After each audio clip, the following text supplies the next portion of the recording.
Redone. I don't like spoken poetry. I don't like anyone's agenda but my own. I don't like dimwits, and I don't like me. Just kidding. I'd fuck me.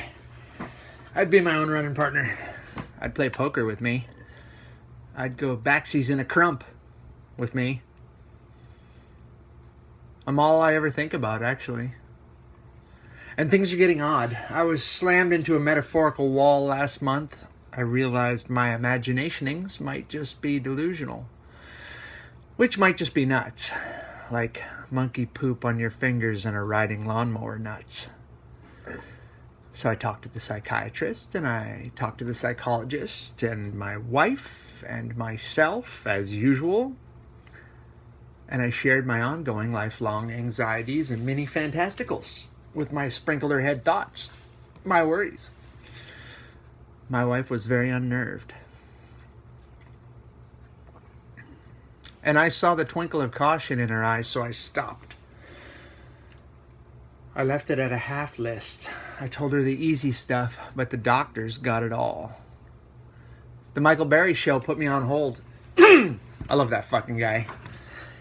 He then mentioned a segment on poetry 2 seconds after I got through to the call screener. In 2 years of listening, he has never said the word poetry until I called. Then I was disconnected right as he said my name and Portland, Oregon. Because if I had heard my own voice live on the radio, the whole construct would have crumbled and Oz's ass would be seen. All the semis on the highway home are disassembling everything behind me, only to pass me careening down the road to reassemble reality up there, ahead of me. And everyone is in on it. I died in a bush, shoeless on a 10-strip in 1986, and yet I still kick sand. The homeless guy with the matted beard and beaver-tailed dreads that always talked in mumbles and squirts back in my street kid days, he was me, only a future me, and he always stared right at me. I think that everyone is part of this lesson that I am to learn, and whether they hope I learn or fail is still unclear, with no signs of clearing anytime soon.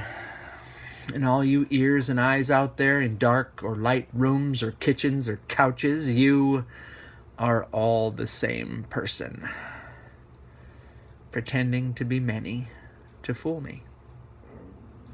And don't get me going on the things that might be living in my skin. We'll be here all night. No, I really don't like spoken poetry. Not one tiny bit.